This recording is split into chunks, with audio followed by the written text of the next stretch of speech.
Two guys either side of 50 with one dream to achieve middle-aged sporting glory. This is the Missing Links Golf Show.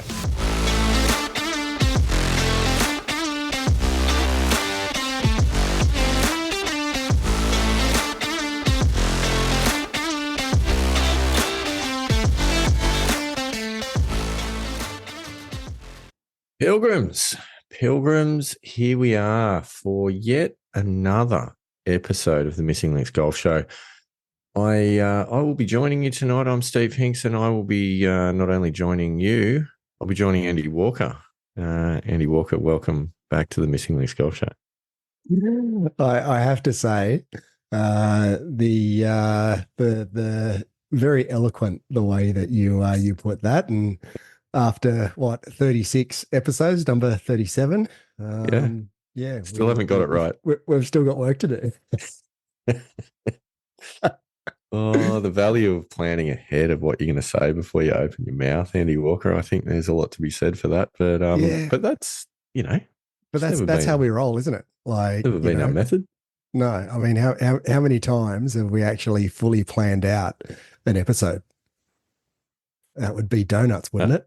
It hasn't happened yet. I was going to say it's a very small percentage of 37 is the answer to that question. Yes. But Andy Walker, it's not about us; it's about the Pilgrims. That is true. You'll agree. Yep. All of them in the caravan, following us along, which we had a great time last week, just outside the caravan around the campfire with we did. old Dave McClelland. It's a little bit chilly tonight to get out there and experience the elements, so we're back inside tonight. It's actually quite wet, I have to say, on the Central Coast. So, the backyard is quite literally mud. The dog goes outside and comes back in and just walks mud back in over the deck. Nice. And all inside. So we've got the mop permanently out at the moment, just mopping them after he comes back in. Delightful. Yeah, your backyard not renowned for its drainage. I think it's fair to say. No, given over the back fences and wetlands, it's you can fairly safely say that when we get rain, the backyard becomes wet. Yeah. Anyway, all very, very good if you're a frog. Not great if you're trying to practice your short game. Very true. But Pilgrims, we should talk about the Pilgrims because we haven't had a huge amount of opportunity to chat about the Pilgrims. A little bit of an update for you, Andy Walker. Something that you may not be aware of is there has been some growth in the number of locations that our Pilgrims are from. Nice. Because we were up to, was it 22 or 23 countries? I think the last time we checked something like that, and about 205 or 6 cities around the world. So the last count, I checked this just before we turn the mics on. Yeah, this may in fact blow your mind, Andy Walker. Okay. We are now. Fortunately, I'm sitting. Yes. We are now, in terms of cities, in being streamed into 307 cities worldwide. Wow. More than 300. I didn't even know there were that many cities around the world. Would you call all of them cities? Oh, well, I mean, that's what they're listed as on the some may be fairly platform. Loosely termed as some of them, to be honest, cities. some of them seem to be suburbs within cities as well. So it's, a little bit of municipality, whatever you want to call it there. There's a bit of poetic license with municipalities, whatever they might be called in other parts of the world. And I guess it's all relative, isn't it? Because, I mean, what's classed in a city in Australia, in other parts of the world might be a village. Yes, a small village, I think would be might be a village. The term. That is true. But that's cities. In terms of countries, Andy Walker, now you mentioned last time we checked this, it was in the 20s. It was 24, 25, something like that. We're now represented in 31 countries. Wow. Around the world. 31 countries around the world. I haven't checked that one out for a while. So what are the new countries then? Who are we welcoming to the caravan? This is really interesting. Actually, we're expanding our reach into Europe at the moment because Nice. we've welcomed listeners in. I think it's fair to say that golfing hotspot known as Lithuania. It's fantastic, Awesome. Awesome. which is very cool. Also, Belgium. Belgium, nice, nice. Yeah, A couple of Belgium. good golfers come out of Belgium, Yes, absolutely. Thomas Dietrich, I think. Is he and Thomas Belgium? Peters. And Thomas Peters, yeah. Mm. And this I found interesting. Two new countries added to the list. Strap yourself in, Andy Walker. Mm. Ukraine Wow. Okay. and, would you believe it, Russia. Ooh, both sides. I don't know what to make of it. Mm. Okay, that's interesting. I actually didn't even know they played golf in Russia. To be honest with you, I mean, obviously, Assume. I mean, why wouldn't you? It's a great game. yeah, yeah, absolutely. Um, but I've never heard of a Russian golfer. I have to admit. Do you? Is there any Russian I golfers haven't. that you're aware of? I'm gonna have I to Google it haven't. after We will check it after out. the episode. Yeah. And Pilgrims, if any of you out there know any Ukrainian or Russian golf history, we'd love to hear about it. In fact, if you are the listener from Ukraine or listeners, we don't know how many there are from Ukraine or Russia, because I would like to believe. Okay, I'm gonna choose to create a narrative around this very very limited piece of information that I've been given. I would like to believe that we have picked up Volodymyr Zelensky and Vladimir Putin as listeners in Ukraine and Russia. And I think if that's the case, guys, world peace. Come on. That's I what we're think all about. I think that might be a stretch. I'm sure it's a stretch, but Yes. I think it'd be a remarkable achievement if the Missing Links Golf Show could not only help blokes in Achieve middle world age peace. improve their golf, but also achieve world peace and bring to an end the largest major conflict in European history since World War II. But if you're out there, gentlemen, listening, please, for the children, play some golf and end the conflict. Well, it's interesting because I have heard down the grapevine among my business associates that quite large business deals do get made on the golf course. So why not? Why wouldn't that sort of go into the political sphere? And Andy you Walker, know, it's a very good question. And it's one I'm glad you raised, because I think not only could we potentially solve this European conflict through, I don't know, 18-hole match play, right? which would be good, but it seems to have raised its head in the American political sphere as well, with good old Donald Trump and Joe Biden having a crack at each other about who's got the better golf handicap in the last debate. I don't know if you saw much of that, but that was a Yeah. very interesting turn of events as well. Look, I mean, there was the comments going out there that Joe Biden's playing off six now. I don't think he's currently playing off six, and I don't think that was his claim. I think the claim that he made was that when he was vice president, he got his golf game in shape and got down to six, which sort of makes you question what he was doing as VP. He's playing a lot of golf. I think that's Playing a your lot answer. of golf. Yep, yep. But he did say, I'm pretty sure it was when he was VP, he got his golf game down to six. Now, whether he could actually hit it past 50 yards currently, Oh, I don't know. I mean, yeah. he doesn't look like he's in his best shape. So I'm not convinced that he's going to get it too far past the 50-yard mark.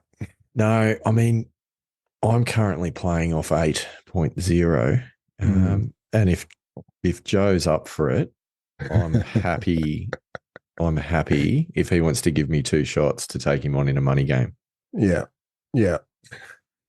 Yeah, no, absolutely no issue with that whatsoever. I don't think that was a currently playing off. I definitely think that was 15, 20 years back, got down to. Potentially. We don't know the Yeah. details, Yep. but it was fantastic to see. And I think the message is clear: is that golf is not just pastime, but actually has the power Mm. to To be run debated, international debated in a politics. US presidential election debate. Yeah, and possibly be the answer to solving European conflict. So anyway, that's just a few random stats about where our pilgrims are from in York. 31 countries, 307 cities around the world. Who would have thought when we kicked this off 37 episodes ago to have a chat about trying to play in the New South Wales Seniors Open that it would have such a draw across 31 countries around the world? I'm Well, it's personally. also, looking at our stats, the chat that we had about the US Open seemed to, It did go well. hit a few sort of nerves as well, which I think is Yeah. good. So maybe we need to incorporate sort of debriefs on, well, not just major events, but maybe what's going on in the world of golf a little bit more often. I think that's possibly true. I mean, the Rocket Mortgage Classic has just been played and won by Aussie Cam Davis. So, round of applause for Australian Cam Davis. And apologies if that's a spoiler for anyone listening to this now, probably 2 weeks after the event's been played, Yeah, yeah, yeah, and yeah. hasn't And yet did watched I the hear footage. that Minwoo Lee came second? Did we get a I, 1-2? I no, I think he could have been tied for second. Actually, yeah, he might have been tied for second or Hang on, tied for second or third I'm because gonna Google it. did you see the finish, Andy Walker? Did you see the end of this game? No, no, no. With the start of the new financial year and with my industry that I'm in being accounting, this is my busiest time of year. So yeah, unfortunately, watching golf Oh, mate. has gone by the wayside. So Minwoo Lee tie for second. You're right. Yeah, tied for second. So Cam Davis and Akshay Bhatia were tied on 18 under. Yep. Cam Davis was in the second to last group.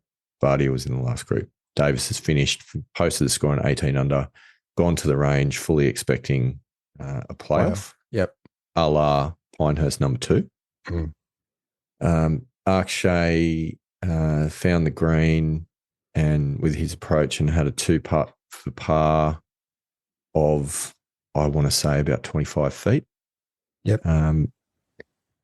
He and who was he playing with? Who was in his group? So he had a putt to win then, like the 25 footer was to win, yeah? Yeah. That was to win outright. And he's probably left it 5 feet short. Oh, okay. Yep. His playing partner was about 6 inches longer than him, who literally had that putt and drained it and showed Bardia the line. Yep. At which point he just stepped up and snap hooked his 5-footer and missed the hole. Ooh. To hand the victory to Cam Davis from Australia, who was standing on the range. And, it's one of those things, like, fantastic to win a tournament, I think. But when you absolutely just don't expect that you're going to win it unless you go to a playoff and you don't have the chance to sink the putt on the last hole and you're standing on the range and, someone 3 putts to hand you the tournament. I mean, I think you'd still enjoy getting your name on the trophy, but I was gonna say, I think if Cam Davis looks back and goes, do I care whether I won in a playoff or whether, Akshay Bhatia 3-putt of the last, I don't think he cares that much. I'm sure he doesn't. But he goes, that's a W. Thanks very much. Yeah, I know. But you don't have the chance to sink the putt and do the big Bryson double fist pump and shout a barbaric York at the crowd. He's got the cash in the bank. He's got the cash in the bank and the W on the career. Sure, I'm not downplaying that at all, but it'd be nice to be able to, see it roll in. Come on, have the family run out to you on the green and the champagne bottles being sprayed, but just stood on the range and hugged his caddy. Mm. Yep. And I'm sure they went out and had a great night after that. So, that was absolutely fine. But well played, Cam Davis. And yeah, unfortunate for Akshay. I think he he's got a lot of wins in his career ahead of him. Oh, for sure, for sure. He's I a mean, he's quality still only quality really player. young. I didn't He's actually 22. realize, yeah, how young he 22. was until he won the event earlier in the year. I forget which event it was. He won earlier in the year, but I didn't realize how young he was. Like, He it's won unbelievable. the Valero Texas Open, if my Mm. memory serves me correctly. Yep. That was his second win. He's won another one. Interestingly, both of his previous wins were playoffs. All right. Okay. There you go. Yeah. Yeah. So anyway, he came up short. Look, it happens. We miss putts. We all miss putts. And, even Rory misses the odd putt. I think as we established. A couple down the stretch. Yeah, as we've established. So it can happen to anyone. Mm. So there you go. That's the update from that point of view. But Voices of the Pilgrims, I've got a couple for you, Andy Walker. There was a couple. Aris from Georgia got in contact with us recently after Oh, yeah. previous episode. And he actually sent us some holiday snaps. He's had a trip to Scotland. Oh, nice. Oh, wow. Okay. Whereabouts in Scotland? Details. Muirfield. He played Muirfield. Nice. If you give me a second, I can get his not list jealous up. at all. Oh, mate, it looked absolutely incredible. Here we go. He flew into Glasgow, spent 2 nights at Troon. Nice. Played Western Gales Golf Club and then Royal Troon. Gives the double, okay sign. He says the rough at Troon was murderous. Yeah, right. Murderous. It's quite the adjective. They said it will be twice as thick for the Open. So look out for that. Yeah. He says, we then stayed in St Andrews for the rest of the trip, played Muirfield, highly recommend. Then the Jubilee at St Andrews, Carnoustie, Dunvarney, which is a newer course and excellent. Didn't win the ballot to play the old course. We met a lot of golfers that didn't get picked as well. Still a magnificent time. Can't wait to go back. And he sent me a bunch of photos. Did he stay in the old brilliant. course hotel? Don't know. Or did he just at St Andrews? Don't know. Not sure about that, but looks phenomenal. He also says that he's looking at a trip to potentially Southeast England, Northern Ireland. So RG Toon McFan could be a Missing X Golf Show fan tournament going on there. And then we had a good old chat about potentially coming to Australia. Oh, yeah. Nice. Or us going to Georgia. Who knows? Anything's possible. So that was a good bit of golf tourism conversation that we had, which was a bit of fun. Well, I mean, if we went to Georgia, I mean, we'd have to sort of tie that in with a Masters visit, surely. Oh, I think you'd have to. Yeah, because that's bucket list, and I think we've sort of mentioned before, Masters Augusta, number 1 on the bucket list, number 2, going back to St Andrews and perhaps the Open at St Andrews.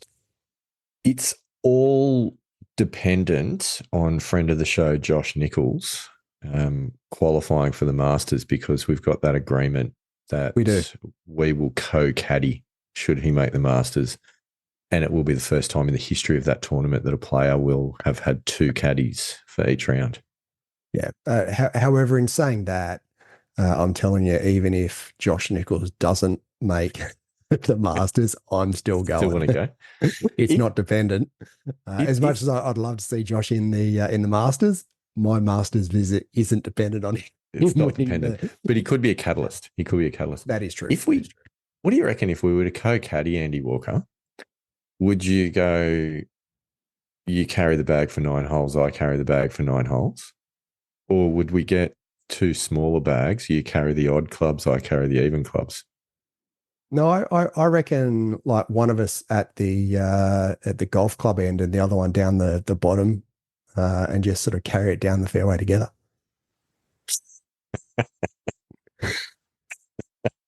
Nothing could be less practical. or if he's got a strap with like 2 sort of shoulder straps, like one strap on your shoulder, one strap on my shoulder. So that could be fun, couldn't it? So many things you could do. None of them make any sense whatsoever. I mean, I kind of like the 2 bags option. You take the odd number clubs, I'll take the even number clubs, and then we turn around and go, who's got the putter? I don't know. Was that your one putter or your two putter? Mm. Hopefully not your three putter. Anyway, moving right along. So that was a good one. We had another one as well. Scott from Australia, I think. I'm not sure which part of Australia, but from Australia. He really related heavily to our conversations about physical battles. Yeah. Yeah. Ongoing, which we'll get to. We'll get to. And as Scott said, that he's 41 with the body of a 50-year-old. So hence why he's listening to this show about two guys either side of 50, struggling for sporting glory. Put us on to a good golf-related physio. Haven't had the chance to check this physio out yet. So therefore, can't really give away the name because I can't say anything good or bad. Sydney-based? Well, actually, kind of online. I'm not sure exactly where, but anyway, have a look. How do you do physio online? Well, I think I would have thought that physiotherapy is one of the industries that could not do online. No, it's a virtual physio. Yeah, right. Okay. So no, I think the point is he does. It's like remedial massage. Like, you know, you're gonna struggle to get an online remedial massage. Yeah, I mean, I'm looking for an online chiropractor. Oh, mate. Wow. Yeah. Anyway, I think this is actually legit because my understanding of it is that he is an online chiropractor. No, the online physio. He's a golf specific physio, so does programs around golf strengthening, speed related activities, and it gives you a strength program, strength and conditioning program. Nice. Not unlike the Dynamic Golfers program that we do support, and you'll find in our show notes. Anyway, it's something to check out. But what was also interesting that Scott said, part of his issue around being 41 with the body of a 50-year-old is actually due to quite a few years of military service. So that we say, thank you, Scott. Nice work. We appreciate your efforts, your sacrifices, and everything that you've done for our nation and for world peace. So to our friends in Russia and Ukraine, take a leaf out of Scott's book. Let's get this sorted. Anyway, that's it for the voice of the Pilgrims, Andy Walker. Anything from your end, or are we going to move into golf? Pretty quiet actually from the Pilgrims. So I haven't had any comments or any contact for a little while. Well, that means 22 minutes worth of Voice of the Pilgrims, another ramble, which probably means about and other ramble. Yeah, which probably means about 2 minutes. 2 minutes of Voice of the Pilgrims and 20 minutes of other ramble. Yeah. Probably brings us to a golf update of where we're at. Where we're at, because we've had a couple of guests recently, which has somewhat curtailed our ability to tell stories about our golfing exploits. Mind you, there haven't been that many, but there is, I think you've got a bit of an update for us, because last we spoke was on the day that Carnarvon was supposed to have happened. Yeah.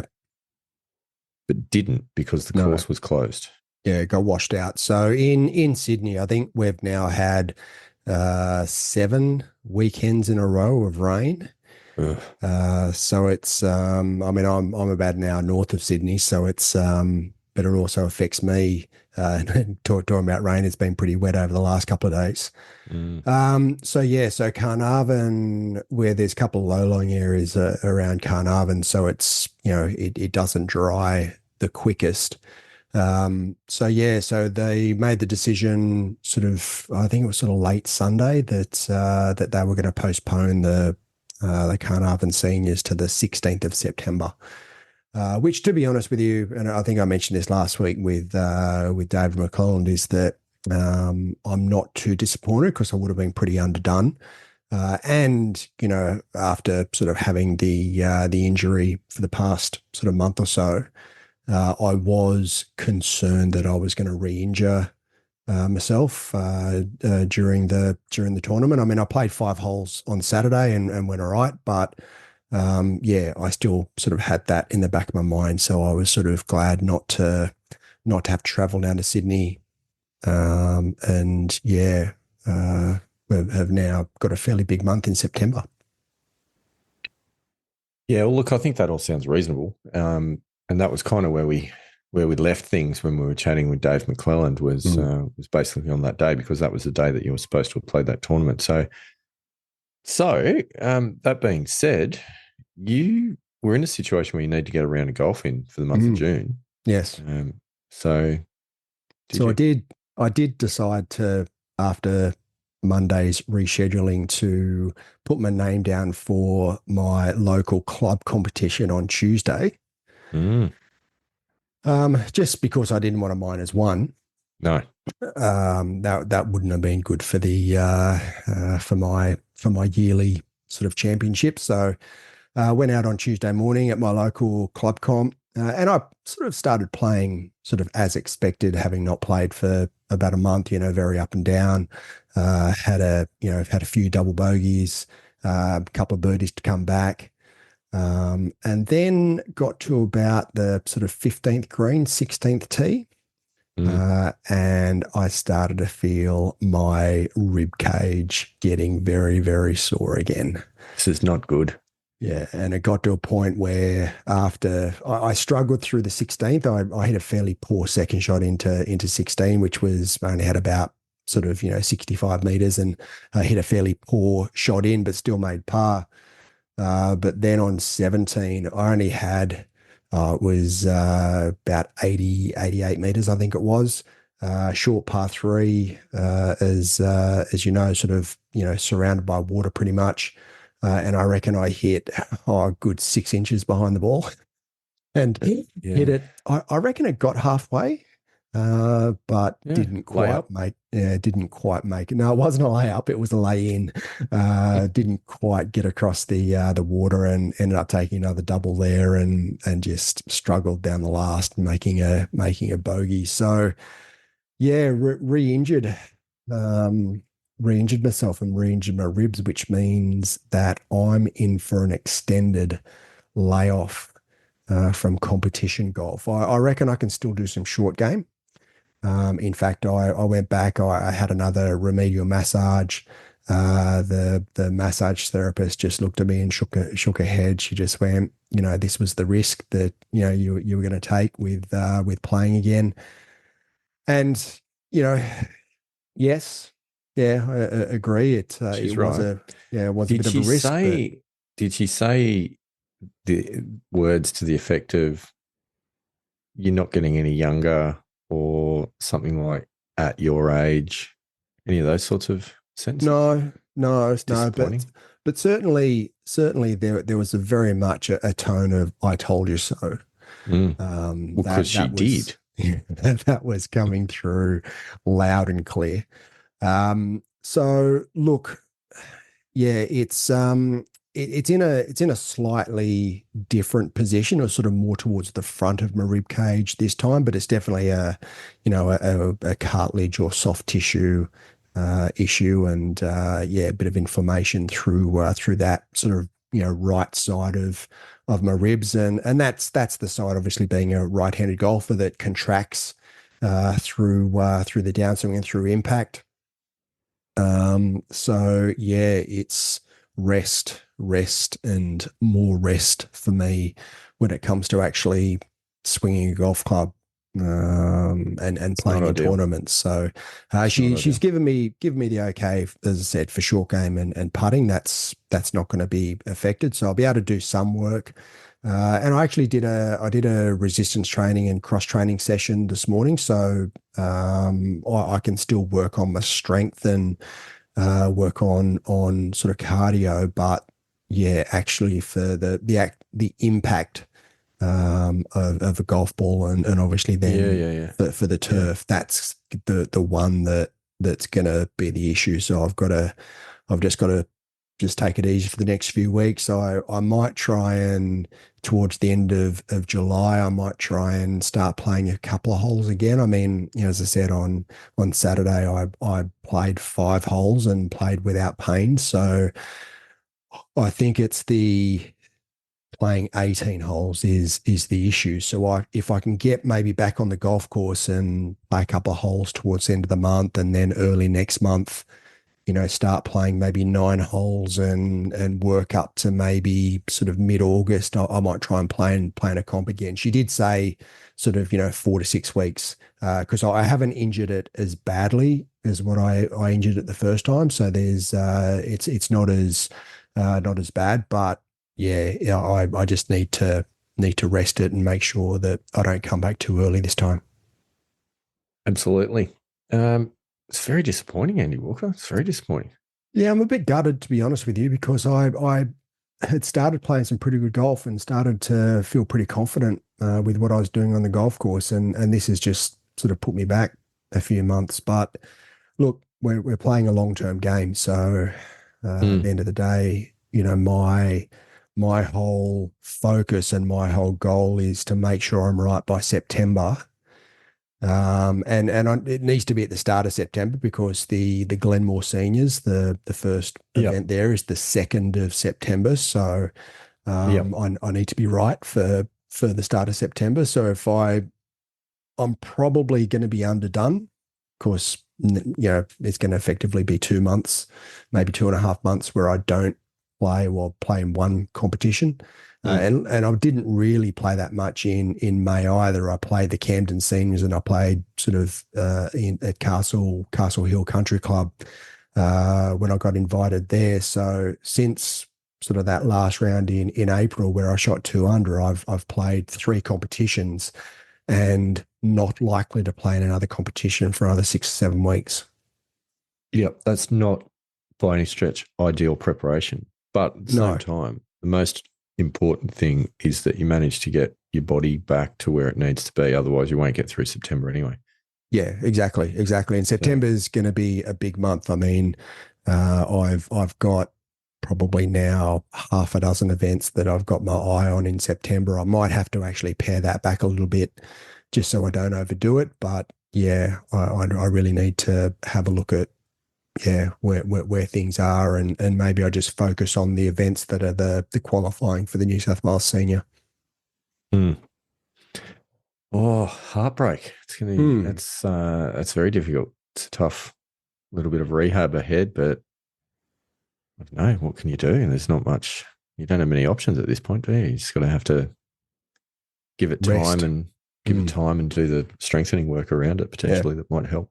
But Is that's it? it. It's either cartilage or soft tissue. So it's really difficult to give any proper treatment. I mean, you can give treatment around it to the muscles and the structure around it, but Yeah, the actual cartilage and soft tissue is very, very difficult to actually it give is. specific treatment to, which is why it takes so long to recover. And what she did actually say is that potentially going forward, this could be a semi-regular occurrence where, of course, I'll have scar You'll have tissue there now. yeah, and a There'll be weakness. there'll be a weakness there. So potentially, in 12 months or 2 years or whenever it might sort of rear its ugly head again, and I'll have to take some time off. So it's something that I'm going to have to be pretty aware of and pretty careful of.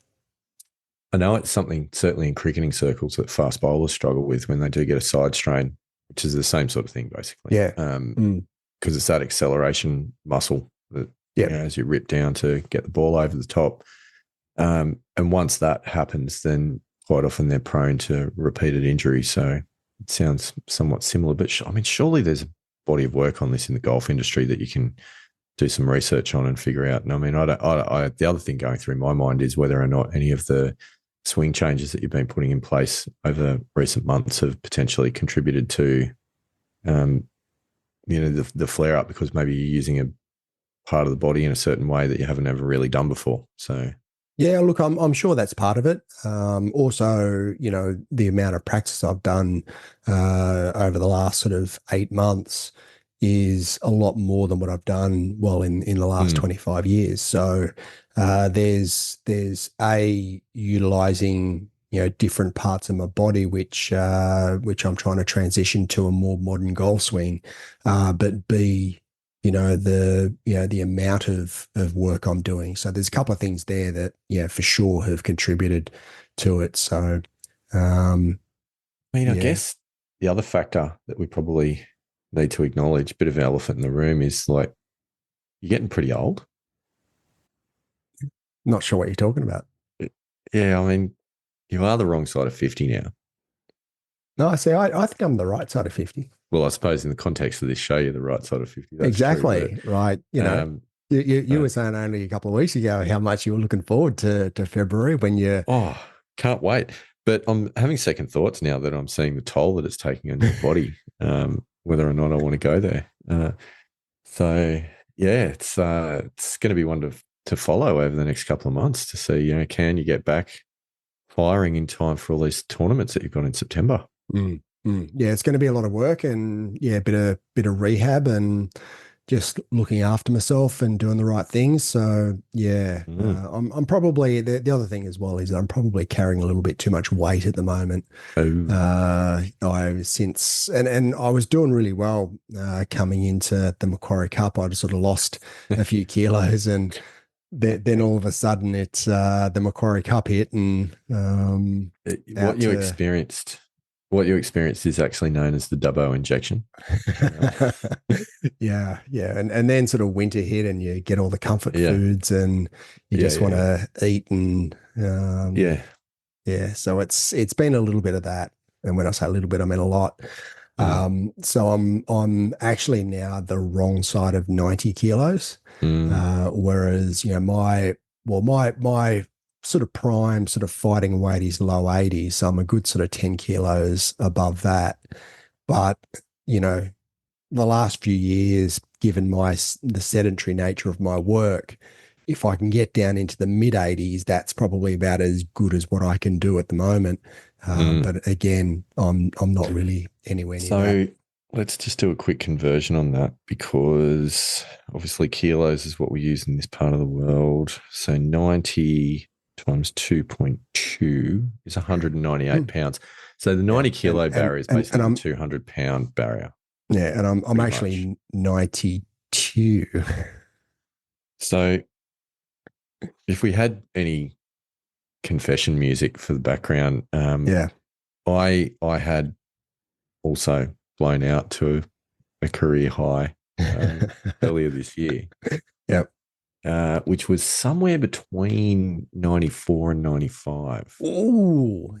Now Yeah, I've never I'm close to my all-time high of yeah, 93. But I've never sort of cracked that yeah, 95 mark. That's well and yeah. truly mid 90s. Yeah. Well, by definition, I think you'll find it is.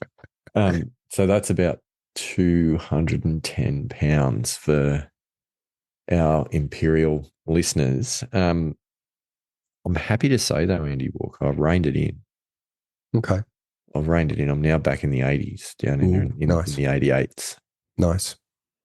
So that it's made a remarkable difference too, Yeah. let me tell Yeah. you. Yeah, it does. It does. I mean, I was down around 86, 87 when I was out at Dubbo for the Macquarie Cup. So I've really sort of packed on a nice 5 or 6 kilos since then. It is so easy to do, so easy to do. And yeah, like I'm not done yet. I want to get back to around 85 or just under.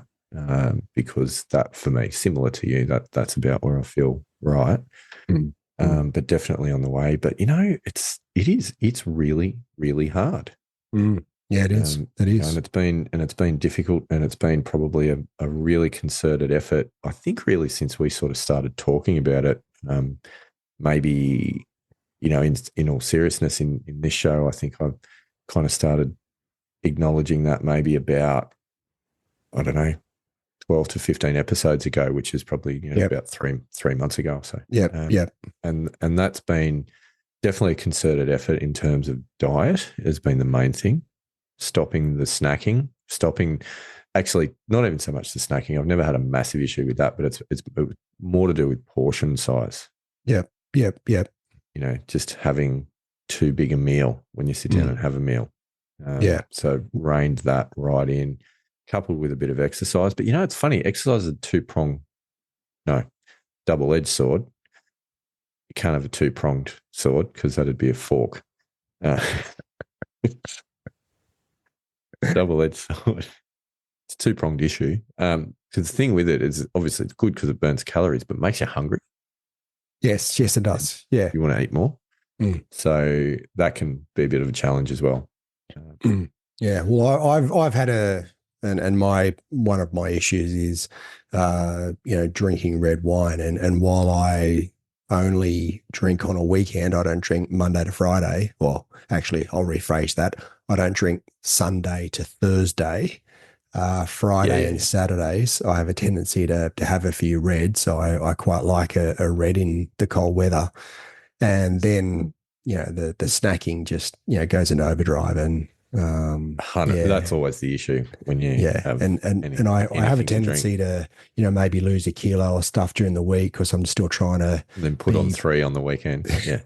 It's exactly the issue. So yeah, sort of coming back to, I guess my point is that I think by losing 5 or 6 kilos, It'll definitely make a difference. and getting back and doing some strength and conditioning, getting back to do the diet, and I might even sort of do a dry July. Actually, I'm going away on holidays on the 13th of July, so that's not going to happen. Don't be making statements like that. 95 kilos, here we come. Let's crack the ton, Andy Walker. Wow. Okay. Might have to read that plan. But look, maybe maybe by Christmas, even if I can lose some weight. By Christmas, because Christmas we all know is a great time for weight loss. Exactly. Oh, it feels like a 2025 project right now. Yeah. So, just like wifing the last half of the year. Yeah. So yeah, look. Yeah, I mean, look, I'm not on holidays for that long. I mean, it's only a week, so how much damage can I do in a week? A lot, actually. You can do quite a lot. Yeah. So yeah, but if I can not put on weight through my holidays.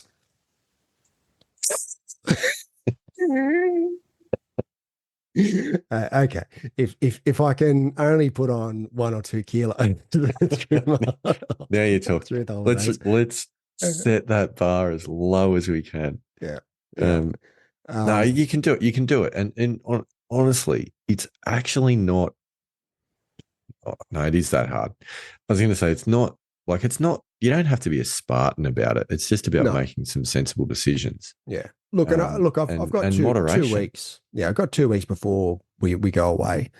So maybe between now and then, if I can just tighten things up a little bit and maybe sort of, get down 1 or 2, and then I know I'm going to put on a little bit of weight while I'm away. But if I can monitor that and maybe just put back the weight on that I lose over the next couple of weeks, then, I'm net zero when I get back from my holidays, and I can then sort of work on second part of July and through August, losing that sort of 5 or 6 kilos.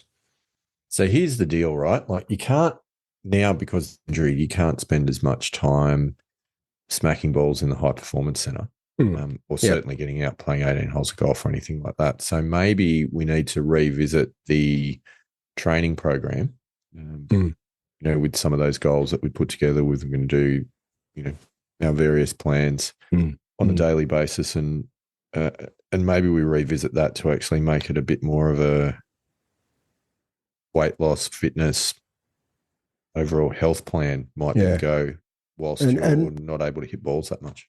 And what I have been thinking maybe is because I do quite enjoy going out for a walk for maybe an hour or so, and just listening to whether it be a podcast or an audio book. So I'm going to try and maybe, rather than going to the high performance center, I might try and have a look at what audiobooks I've got in the library that I haven't listened to, and maybe get out and do a bit of walking. I think that's an excellent idea. But at the end of the day, like I think the stats something like it's 80 or 90% of weight loss outcomes is by what you put in rather than what you burn. Yeah. And the alcohol and the snacking that goes around the alcohol. Sure. That's definitely sort of who part doesn't of it. love a bag of chips or a bit of dark chocolate or a cheese and a cracker or something, Cheese, wouldn't you? man. Cheese is my weakness. Cheese and ice cream. Oh, They're my weaknesses. you know what I got into actually a little bit over the last couple of weeks? Cold weather, glass of red, bit of old gold rum and raisin. Ooh, nice, Oh, that's nice. good. That's Yeah, how good's dark chocolate with a glass of red? the best. I Yeah. know we're actually not helping you now with this conversation. Yeah. Now, what I really like the salted caramel dark chocolate. So Oh, that is good. That's Lint good. make a good dark chocolate salted That is caramel, which is quality. really good. Yeah, yeah. Or even a whiskey.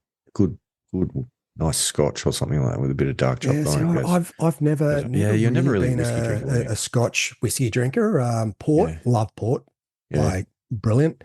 yeah. In fact, you can probably, if you're watching this on YouTube, you could probably see in the See the background on the top grandfather? shelf, yeah, Yeah. that bottle of Grandfather that I've got up there. So yeah, but whiskey just never got into whiskey. Just it's Oh, sort of like that's beer. I've never been a beer drinker. So wine, spirits, mm, and the old ports are fortified wine, but yeah, quite enjoy the port as well. got to admit, I don't have much beer anymore. Used to really enjoy a beer in my younger days, but these days it's so bloating. Yeah, yeah. You know, have one or two, and it's like, oh, I can't really do that. But Mm, a few mm, glasses of red, no drama. It's not. yeah. Almost feels like it's slimming, albeit we understand that it isn't. Probably more to do with the sugar Yes, content. But yes, definitely not. anyhow, we're somewhat off topic. This is meant to be a golf We are. podcast, not so much a food and Well, beverage well, it's fitness, isn't podcast. it? So we're talking fitness. So It's fruit juice. You know, like or lack thereof. it's all related. So anyway, yes, you do need to sort that out, Andy Walker, for sure. You Maybe know. we should do a monthly weigh-in. Mm. But one of the things that coming back to golf for a moment, and even though I mean my last two rounds with the injury, so after Camden I played Castle Hill, I played my home club last week. So I had 78 both rounds, so both at my home club and Castle Hill. But then my last five rounds in order have been 72, 70, 74, 78, 78. It's pretty good golf. Yeah, with the last two obviously, in injury affected. So I'm not too disappointed with where my golf. I'm obviously struggling, with these injuries, but I think there's a lot of positives that have Definitely. happened over the last 3 months. Definitely. I think you are probably qualified to release an episode called How to Break 80. Well, for five in a row, I think that definitely I think that qualifies. I think that puts you in that realm. No, it's pretty handy golf. So but what that also means is that we probably need to have a conversation about the yearly championship now that we know how June has panned out. I reckon that most people would be able to guess Well, where that ended up for June. well, let's just have a look at it. So your round in June, because there was only one, we both only had one. We have not played a lot of golf for a variety of reasons, some of it weather and some of it other issues. Your round, Andy Walker, was playing off a handicap index for the day of 2.2. Mm-hmm. Yep. Richie Beno would have been proud. Your gross differential was 4.9, which Sounds leaves about right. a differential of 2.7, which is minus 123%. Mm. So we talked in previous episodes about how a slightly decent round gives you a really positive Yeah, and it percentage. swings the other way when, There's and not a I lot of don't middle have ground. to have that bad around. No, no. Whereas my June round, I was playing off an index of 8.4. And on the day, my round of also a 78, interestingly enough, but different course rating and slope index and all the rest of it. So that came out at a gross differential of 7.3, which is a positive differential percentage of 13%, giving me the month of June. Well, it's the first in what, 4 months?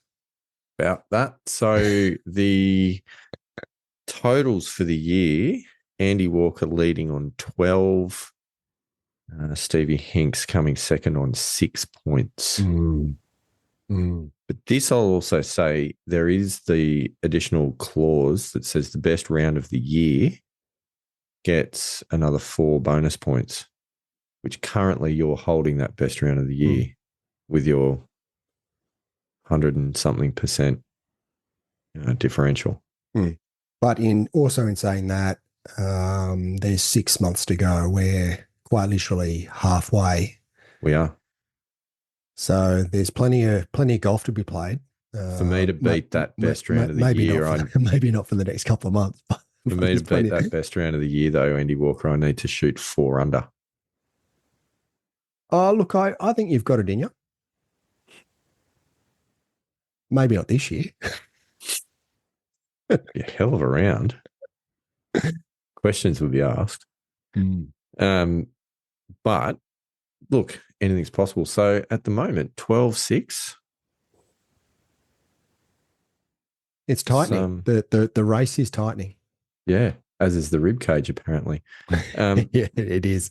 It's very tight at the moment. But that does raise the question: what do we do over the next few months?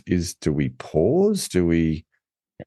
How do we deal with this situation? I don't know. I've thought a little bit about it,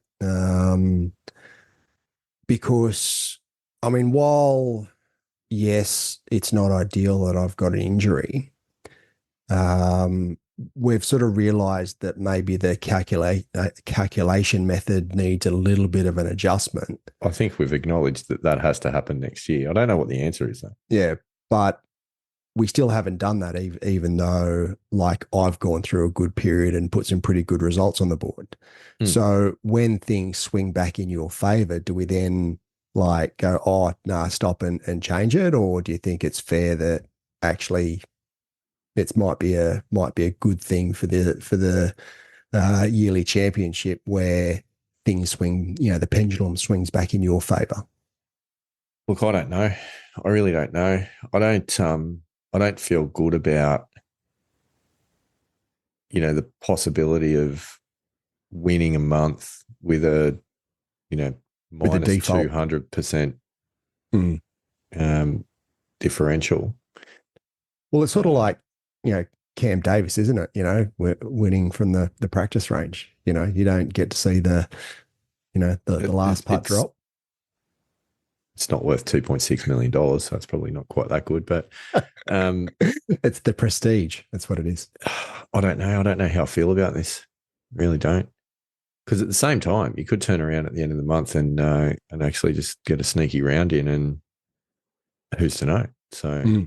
Yeah, well, it depends how I feel. It's unlikely. I'm pretty sure at this stage that I'm not going to be playing in a competition in July. It's I think it'd be wouldn't be a good strategic move if I'm looking forward to September. I'll get a round of golf in August. I'll get 1 or 2 comp rounds in August, but at this stage, I think July is just done. And I've made the decision that while I might try and get a few holes in here and there just to try and sort of work my way back up to playing more, I think 18 holes, I think I'd be a bit silly to try and get 18 in and in a comp round as well in July.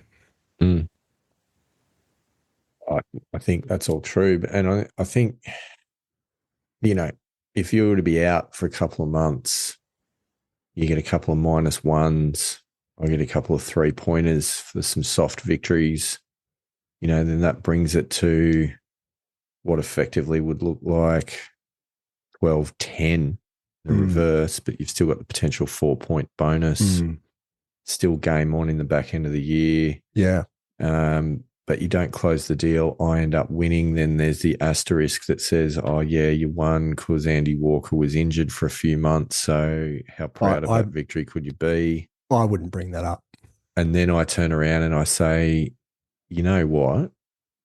Part of being able to win is physically being able to turn up, Mm. having the fitness and the stamina and the strength to get through 12 months of golf. So, I can't be blamed for your inability to do that.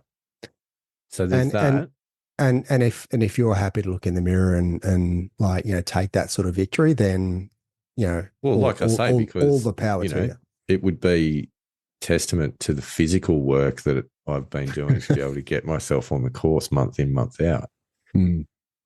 Or the other side of the coin is we go, no, we'll pause. We'll, take the gentlemanly approach and go, I won't claim any points whilst Andy Walker's out injured. He's put the flag up, so he won't play for a couple of months.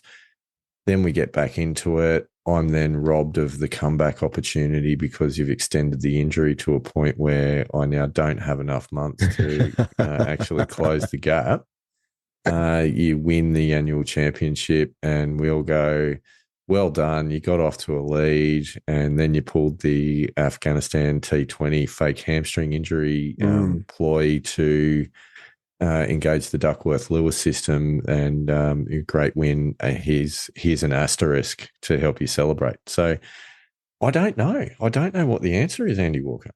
Look, I mean, in all honesty, I'm happy to let things ride, because at the end of the day, it's highly likely that it's going to be 1 month that I don't play.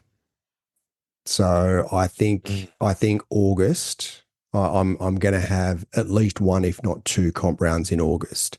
It'll be towards the back end of August, but yeah, the only hiccup potentially may be is if we get to the back end of August and I re-injure myself again, I which, don't know. look, is definitely a possibility, but I'm going to have to take that risk.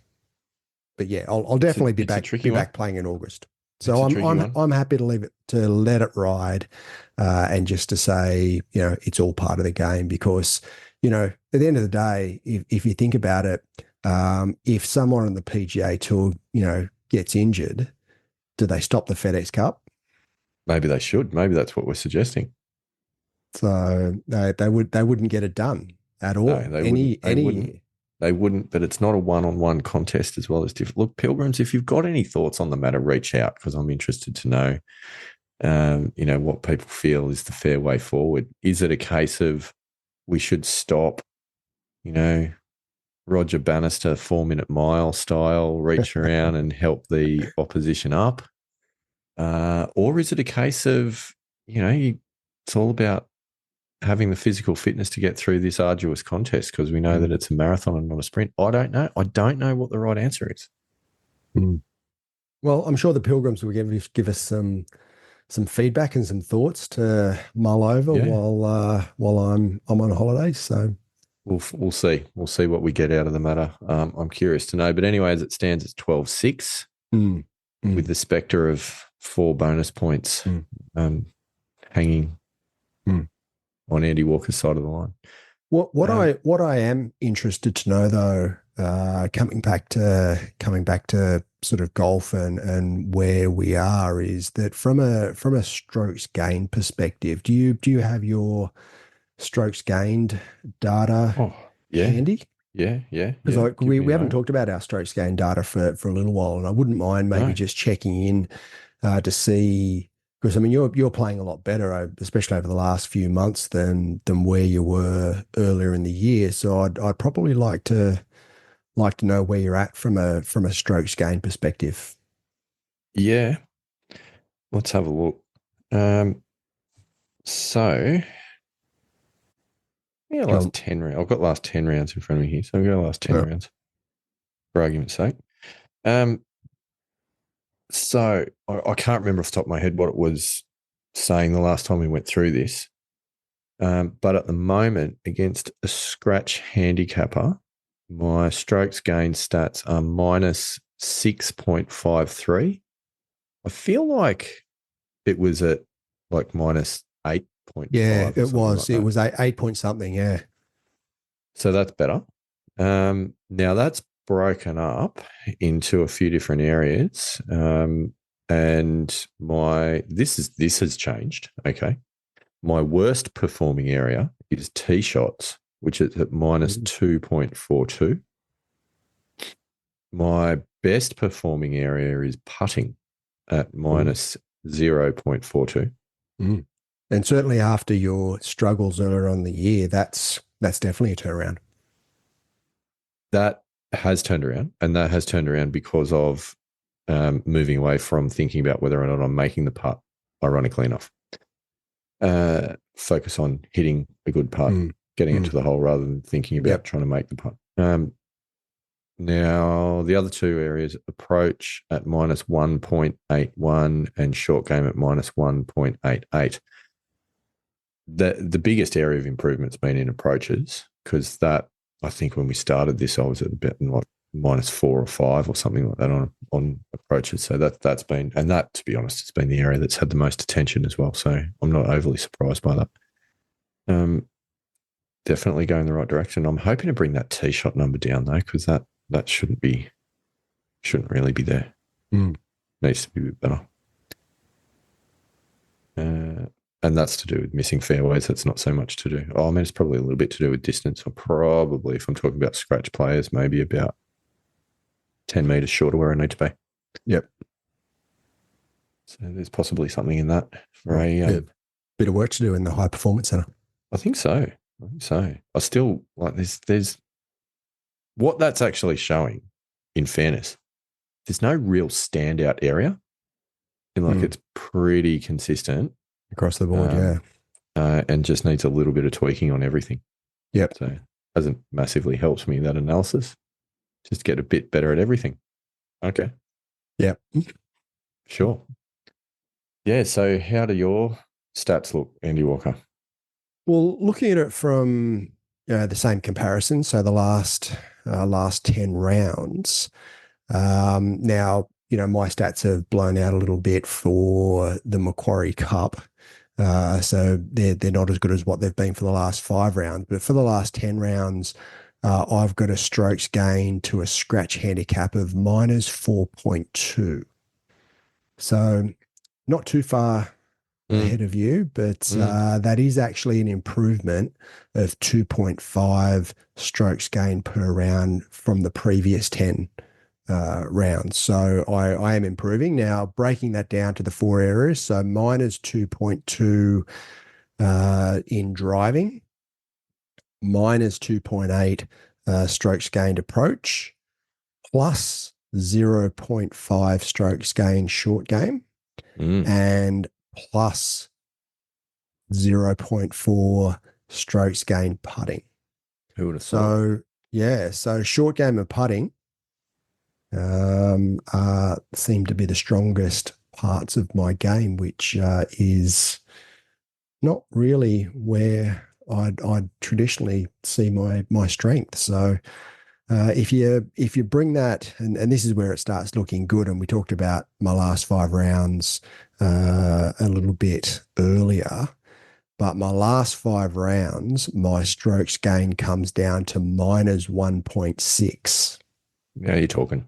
Which is I'm pretty happy with. Breaking that down, minus 1.0 strokes gained driving. Now, I think that is purely to do with the golf club fitting and the new Titleist driver.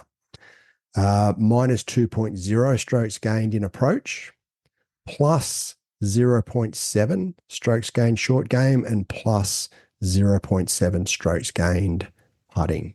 So again, still improving short game and putting, but definitely a big improvement in the driving, which I think is driving that, that improvement. So yeah, all in all, I think the velocity of my game was pretty happy. Heading in the right direction, and yeah, we'll see where it ends up in 6 or 7 weeks' time.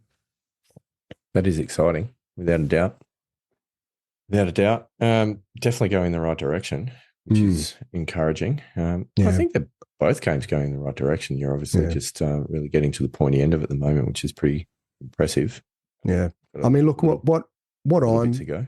yeah, what I'm a bit disappointed about, and you know, the next 6, 7 weeks is, I'll be able to do a reasonable amount of short game and putting, but that's where my strength is anyway.